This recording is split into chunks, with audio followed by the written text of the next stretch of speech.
Good morning.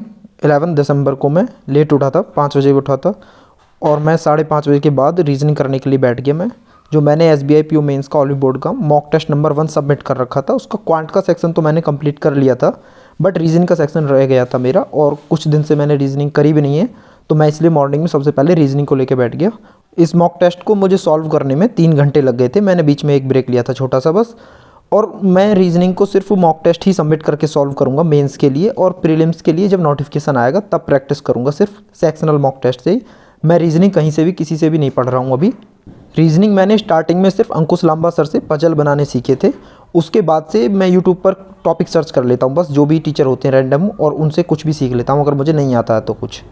Quant के लिए मैंने ये प्लान किया हुआ है कि मैं 0 to इन्फिनिटी बैच जो हर्षल अग्रवाल सर का है उसको स्टार्टिंग से कर रहा हूँ, और जो टॉपिक्स मुझे आते हैं जैसे परसेंटेज है उसमें मुझे क्लास करने में ज़्यादा टाइम नहीं लगता है। मैं सिर्फ कुछ चीज़ें अगर मुझे भूल गया होता हूँ या फिर नहीं पढ़ी होती हैं पहले से, नया बताते हैं सर, तो उसको सुनता हूँ, बाकी मैं स्पीड में करके आगे क्वेश्चन सॉल्व करता जाता हूँ, और कोशिश करता हूँ कि जब दोबारा क्वांट पढ़ने के लिए बैठूँ तो वो टॉपिक्स स्टडी करूँ जो मैंने नहीं किए हैं। तो मैं मेंसुरेशन के सर्विस के वर्मा की PDF डाउनलोड की थी मैंने, उसकी एक्सरसाइज करने के लिए बैठ गया मैंने स्टार्टिंग के क्वेश्चन किए क्योंकि रेक्टेंगल और फॉर्मूले बेस्ड थे सिर्फ वो, कुछ चीज़ें मुझे इंटरनेट से सर्च कर लेता था मैं, जैसे हेक्टेयर 2 किलोमीटर कन्वर्जन वगैरह, बट मुझे पता चल गया कि क्लास करनी पड़ेगी मेंसुरेशन की, तो मैंने उस एक्सरसाइज के बाद बंद कर दिया।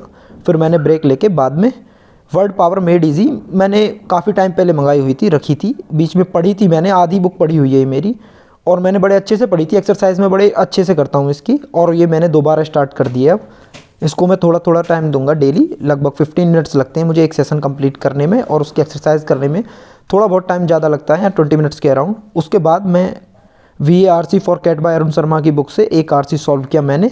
मैं आपको बताता हूँ कि एक RC ही सॉल्व क्यों कर रहा हूँ मैं काफ़ी दिन से, क्योंकि इसमें सॉल्व्ड RCs दे रखे हैं और वो काफ़ी बड़ा RC होता है कैट लेवल का, तो मैं एक ही कर पाता हूँ, और उस RC के बाद उसको कैसे रीड करना चाहिए था उसकी पूरी एक्सप्लेनेशन दी हुई होती है 2 पेजों पर, तो मैं वो रीड करता हूँ, उसमें मुझे काफ़ी टाइम लगता है जिससे कि मैं अच्छे से सीख पाऊँ RC को सॉल्व करना। 12 दिसंबर को भी मैं लेट ही उठा क्योंकि शेड्यूल ऐसे ही बिगड़ा हुआ, रात में लेट सो रहा हूँ। मैंने सुना है कि कहते हैं कि रात में आप कितने ही बजे सोइए, सुबह मॉर्निंग का उठने का टाइम फिक्स होना चाहिए, बट मुझे लगता है कि आपका जब तक सोने का टाइम फिक्स नहीं होगा तब तक आपका उठने का टाइम फिक्स नहीं हो सकता। उठने के बाद मैंने सिर्फ पुरानी PDFs को रीड किया जो दिसंबर की 1st to 5th तक की थी, उसके बाद मेरे को नींद आ गई वापस दोबारा और मैं सो गया।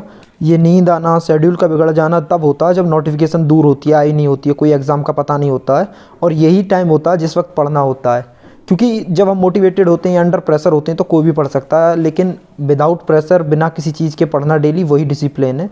और मैंने अब सोच लिया है कि 14 से मैं बिल्कुल अपने शेड्यूल में रहूँगा और डेली वीडियोस अपलोड करूँगा, और जितने भी डिस्ट्रैक्शंस हैं सभी को मैं दूर कर दूँगा। मैं आपको वीडियो में इसलिए बता रहा हूँ क्योंकि मैंने एटॉमिक हैबिट बुक में पढ़ा था कि आप अगर पब्लिकली प्लस लेते हैं तो आपके ऊपर प्रेशर रहता है और आप वो प्लस तोड़ते नहीं हैं आसानी से, तो इसलिए मैं इसको ज़्यादा समय तक सस्टेन कर पाऊँगा, क्योंकि मेरे ऊपर भी एक प्रेशर रहेगा कि मैंने बोला है कि आगे से शेड्यूल नहीं तोड़ना है। उसके बाद मैं इंग्लिश पढ़ने के लिए बैठ गया। VARC for CAT by Arun Sharma से एक RC सॉल्व किया मैंने। आज मैंने टाइम भी लगाया कि मेरे को एक RC को स्टार्टिंग से लास्ट तक पढ़ने में, अच्छे से समझने में कितना टाइम लगता है। ये RCs हार्ड है थोड़े, तो मुझे इनमें 9 मिनट लगे पूरे RC को समझने में, और लास्ट के 3 मिनट में मैंने क्वेश्चंस के आंसर दिए, तो टोटल 12 मिनट मुझे इस RC के आंसर करने में लगे। बट 5 क्वेश्चन में से मैं 4 क्वेश्चन का जवाब दे पाया, और उसमें से 2 क्वेश्चन में डाउट में था, 2 ऑप्शंस जिनको एलिमिनेट नहीं कर पा रहा था मैं। और इस बुक की खासियत यही है कि ये आपको मतलब बताती है कि आप इन 2 ऑप्शन में डाउट में थे तो आपको एक ऑप्शन कौन सा वाला छोड़ना है, और मैं सेम क्वेश्चंस में ऑप्शंस में डाउट में था जो बुक में दे रखे थे। उसके बाद मैं बाहर क्रिकेट खेला थोड़ी देर, और आकर मैं रीजनिंग का SBI क्लर्क ऑलिव बोर्ड का मॉक टेस्ट नंबर 1 अटैम्प्ट करने के लिए बैठ गया। मैंने सबमिट करके करना था, तो मैंने सोचा कि इसको चालू कर लेते हैं और क्वेश्चन 1 से लेकर और जहाँ तक सॉल्व हो पाते हैं टाइम के साथ में वो करता हूँ, और फिर जब ये सबमिट हो जाएगा तो बाकी बची जो क्वेश्चन हैं वो कर लूँगा मैं। SBI क्लर्क मेंस में 50 क्वेश्चंस आते हैं, तो मैंने कुछ क्वेश्चंस तो सॉल्व कर लिए थे जब टाइमर चल रहा था तभी, बाकी सबमिट होने के बाद में मैंने सॉल्व किए, पर पूरे 50 क्वेश्चन ही सॉल्व करके उठा मैं। माइंड एकदम एग्जॉस्ट हो जाता है, और वही चाहिए हमें कि लंबे समय तक आपको सॉल्व करने की आदत चाहिए। फिर शाम को मैंने डिनर किया, और डिनर के बाद में मैंने मेंसुरेशन की क्लास चालू कर ली। हर्षल अग्रवाल सर की पहली क्लास थी, मुझे 2 घंटे लगे इस क्लास को पूरा कंप्लीट करने में। जब मेरा शेड्यूल सही चलता है तो मैं डिनर के बाद पढ़ने की कोशिश नहीं करता हूँ कुछ भी, मैं कोशिश करता हूँ कि शाम 7 बजे तक या 6:30 बजे तक पूरा कंप्लीट हो जाए मेरा जितना भी पढ़ना है। बट अब शेड्यूल वैसे ही चल रहा है, पर पढ़ाई तो मुझे करनी है, तो इसलिए मैंने रात में भी क्लास की है। 11 दिसंबर और 12 दिसंबर को दोनों दिन मेरी 6-6 घंटे के आसपास पढ़ाई हुई थी, बट 13 दिसंबर को मैंने कुछ खास नहीं पढ़ा, बस 2-3 घंटे मैंने एक नोवेल थी जेन आयर, मैं वो पढ़ने बैठ गया था मॉर्निंग में ही, और फिर मैंने उसे 2-3 घंटे रीड किया। वो मैं 200 के आसपास पेज पढ़ चुका था पहले। और इस बुक की थीम ही इतनी इंटरेस्टिंग है कि अगर आप पढ़ने लगेंगे तो एक बार छोड़ेंगे नहीं।